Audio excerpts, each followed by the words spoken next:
Assalamu alaikum. I hope so. You all are fine. So today I am back with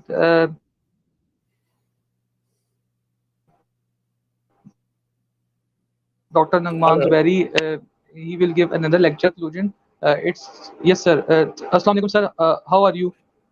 Alhamdulillah, I'm good. Walaikum assalam. I think there is a problem with your voice. It's not clear. It is fading away and then it's coming back.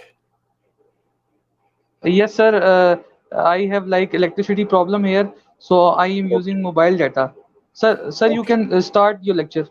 Okay, I'm starting now.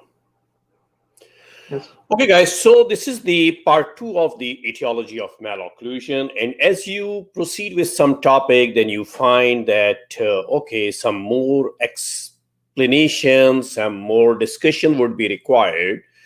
So we are actually extending it to the part three as well, which we will be doing on 19th of October. So let's start where we were and where we finished last time, and then I told you that we will continue from there. I told you about the development of the systems of classification, like researchers Andrews, Roth, Ashen Ramford, and Rinchus. They all introduced the functional concept of occlusion, which challenged experience based rather than evidence based concepts, which were like the evidence based, experience based concepts they were proposed by Edward Engel. And he proposed that the on the basis of the relationship of upper and lower first molars, so he classified the malocclusions. Well, over the period of time, several classification methods have been proposed to categorize the etiology of malocclusion. And when we discuss about the systems of classification of etiology, so the inherited, those are the predetermined or genetic. These are the factors. And the acquired factors or the environmental factors. McCoy and Shepard in 1956, they just broadly classified into two groups: the direct factors or determining factors and indirect factors, which were the predisposing factors. In 1972, Robert Moyers, he classified as heredity, developmental defects, trauma, physical agents, habits, diseases, and malnutrition.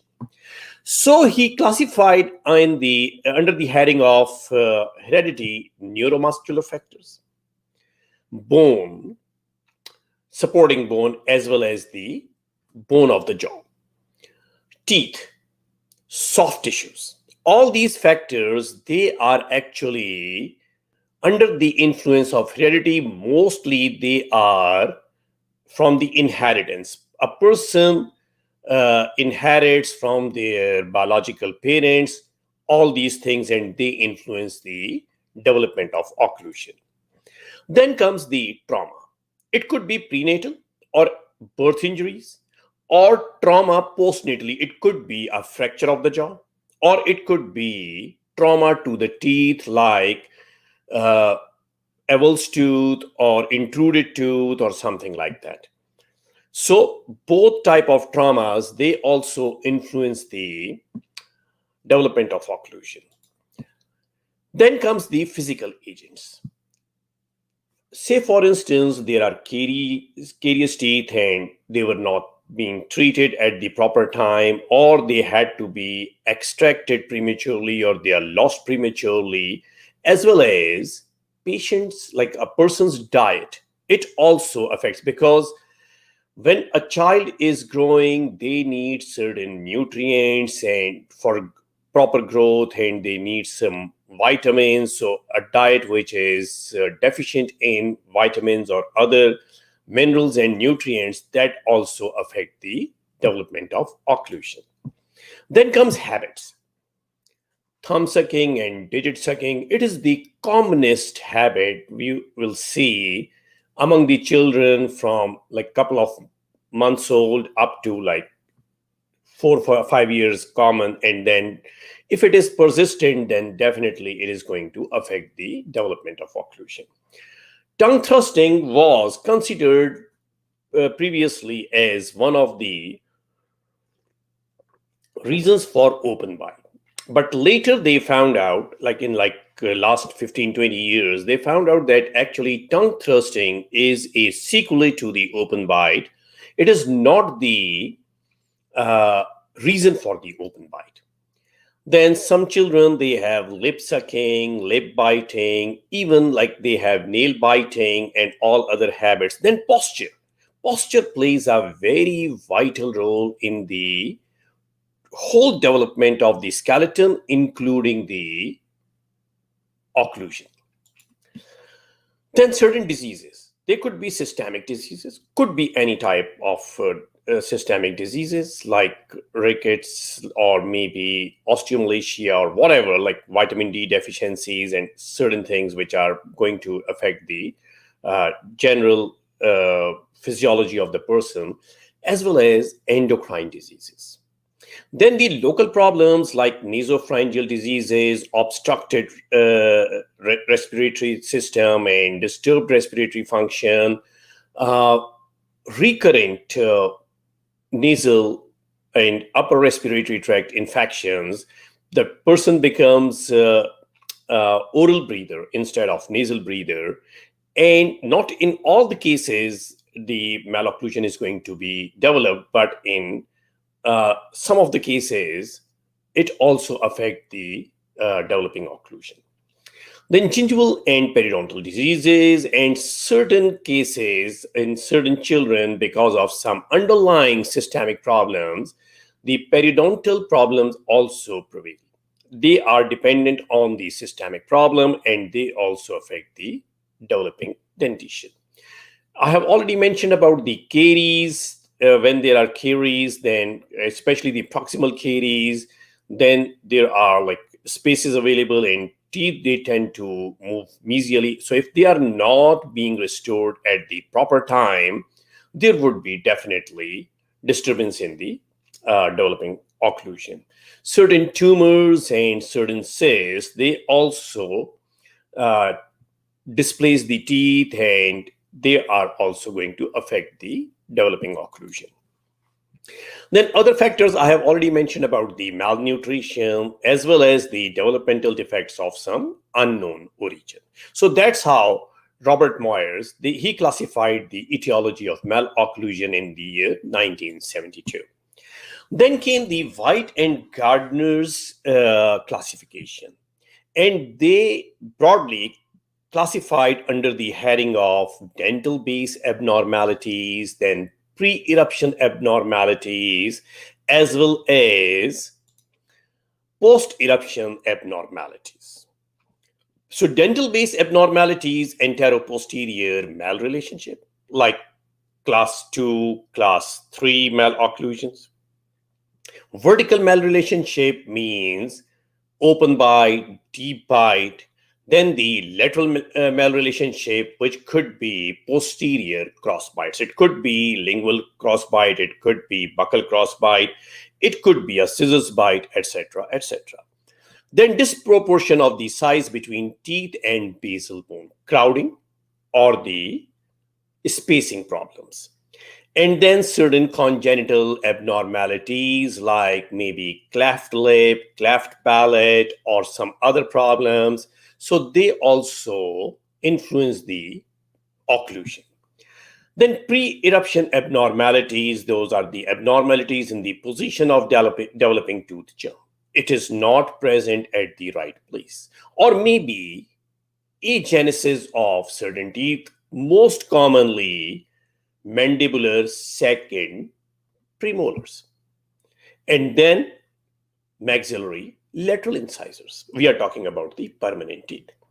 Then the supernumerary teeth and teeth which are in abnormal form may be a pack-shaped lateral incisor and mesiodens, they are present. So their presence also, or if the teeth are not properly formed, the pack-shaped lateral incisors, definitely they will affect the developing occlusion. Large labial frenum.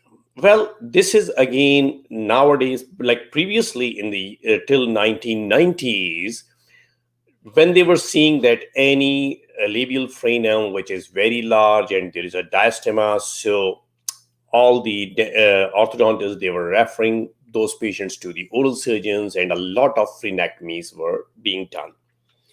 But in the last couple of years, maybe 20 years, then a new concept developed, and now most of the orthodontists, they are of the consensus that firstly treat the diastema. And if still you feel that the labial frenum is going to cause the uh, relapse of the situation, then you have to go for the uh, frenectomy or frenoplasty actually. Then comes the traumatic injury. It could be trauma to the jaws, it could be trauma to the teeth. Then the post eruption abnormalities. They are classified under the heading of muscular problems, premature loss of deciduous teeth, and extraction of permanent teeth. So, muscular, like active muscle force, thumb sucking, and hyperactive mentalis muscle, and all those they affect. Another thing is the rest position of the musculature. Keep in mind, very important point, which I would like to tell you, that uh, teeth, they always stay in the neutral zone. Means where there will be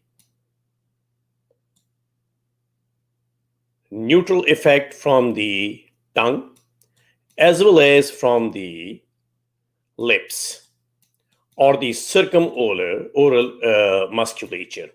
So that is going to, where the force coming from here, force coming from the here, it will be equal.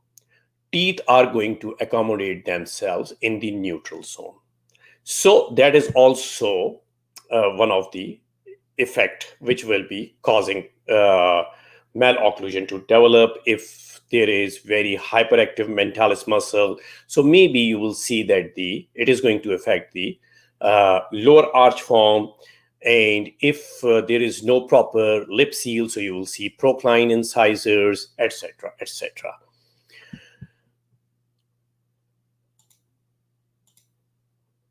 Let me just get my pointer back. So rest position of the musculature, then sucking habits, abnormalities in the path of closure.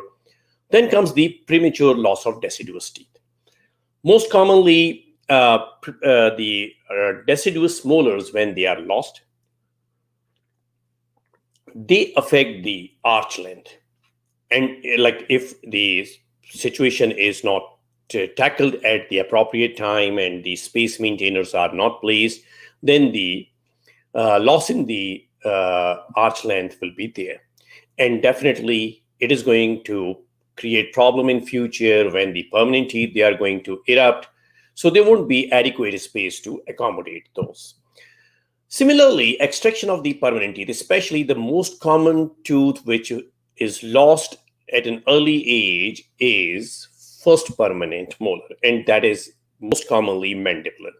So when the mandibular second molar, it erupts in a more mesial position, and with the passage of time, it tilts and tips mesially. Similarly, the second premolar, not too much, but definitely it also migrates a little bit distally. So that situation, and then upper tooth, if it is present, it also starts over erupting. So that also affects the development of malocclusion. Well, in like later Prophet, he also classified the malocclusion, but under the three headings only: the specific causes, genetic influences, and the environmental influences. Specific causes: disturbances in embryologic development, skeletal growth disturbances like fetal molding and birth injuries, birth trauma to the mandible. It is not very common nowadays, but like maybe 2 or 3 decades ago, it was quite common. Then childhood fracture of the jaw, because children, they are involved in sport activities, or maybe otherwise they get the jaw injuries, and which may lead to ankylosis of the TMJ and all those problems. So whenever there will be ankylosis of the TMJ, that is also going to affect the developing occlusion. Then muscular dysfunction, acromegaly and hemimandibular hypertrophy or hyperplasia, unilateral, on only on one side. Then disturbances in the dental development, maybe congenitally missing teeth, malformed teeth, which I have already mentioned, like the lateral incisors, which are not having the proper uh, morphology, supernumerary teeth, interferences with the eruption, ectopic eruption, early loss of the primary teeth, and traumatic displacement of the. At times, what happens, the trauma occurs and tooth is intruded. Then you have to see whether the intruded tooth is going to affect the developing tooth or not. If it is not, then we are not bothered about it. But if you see that it is going to affect the eruption of permanent tooth, then we have to tackle with the situation. Then the genetic influences. True skeletal class 2, true skeletal class 3. Most commonly, skeletal class 3, it has more genetic influence, and the tooth size, jaw size discrepancies, they also genetically influenced. Environmental influences, functional influences on the dentofacial development, then masticatory functions, sucking and other habits, then the tongue thrusting. As I told you previously, it was considered that it is going to cause the, or it is a causative agent or reason for the anterior open bite. Then the respiratory pattern. Well, at times, missing teeth also, like say, for instance, lower first permanent molar is missing at an early age. So the tongue, it also starts thrusting in that area, and it affects the second premolar, that is also being pushed slightly buccally, and then it is going to cause the trauma from occlusion because of the off-axial forces, which are going to be, we can discuss that in a separate lecture about the trauma from occlusion and how it affects the dentition and what would be the problems. Graeber, he classified under the two main categories, general factors and the local factors. General factors, he also named those as extrinsic factors, the hereditary, which is the inherited things. You, like a person is getting it from their parents, from their biological grandparents, etc., etc. Then the congenital defects, cleft palate, etc., cleidocranial dysostosis, cerebral palsy, syphilis. These also affect, or they contribute towards the development of the occlusion, like the developing occlusion, the problems in which which are occurring in that. So congenital defects, they play a very vital role. Then the environmental factors, prenatal trauma, maternal diet, maternal metabolism, German measles. Then the post, like German measles, mother gets when she was pregnant. Then the postnatal problems, birth injury, cerebral palsy, TMJ injury, etc., etc. Then the predisposing metabolic, climate and disease, like endocrinal imbalance. It could be growth hormone deficiency. It could be thyroid hormone excess or deficiency, etc., etc.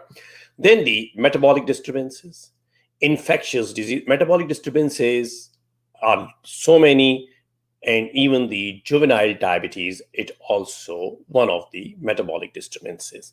Then infectious diseases like poliomyelitis, etc. It is definitely not very common nowadays, but it was once a very major reason of having these skeletal deformities. Then the dietary problems, nutritional deficiency, abnormal pressure habits, abnormal suckling, forward mandibular posture because of that, non-physiologic nursing, excessive buccal pressures, thumb and finger sucking. Tongue thrust and tongue sucking, we have already discussed that. Now we have a different concept, but previously it was considered as one of the major reasons of anterior open bite. Lip and nail biting, then abnormal swallowing habits, speech defects, respiratory abnormalities, mouth breathing.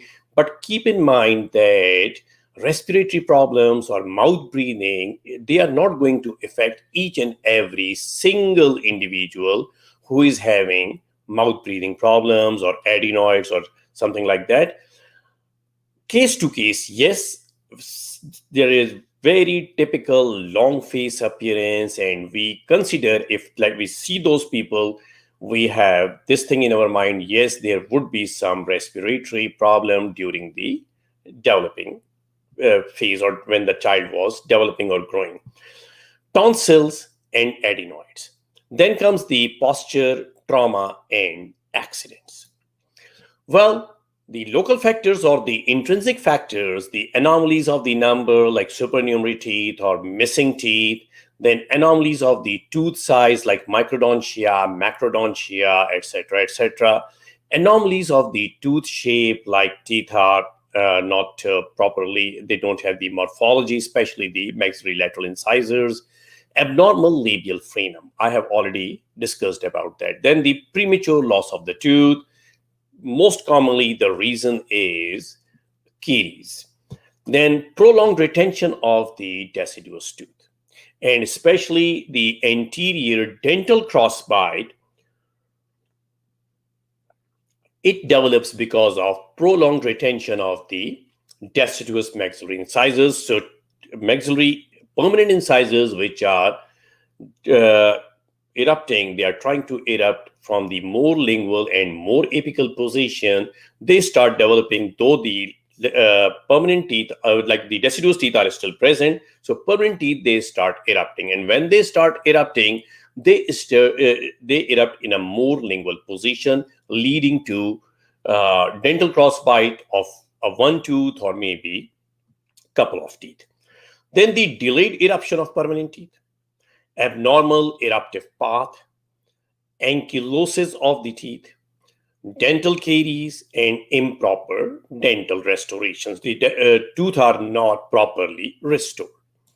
So over here, we are done with our today's lecture, which was the second part of etiology of the malocclusion. And on 19th, we will be discussing all these factors one by one in detail, so that it will be making more sense to you that how these factors, they affect. So over here, we are done with our today's lecture, and I will hand it over back to Farooq. So Farooq, yes, please.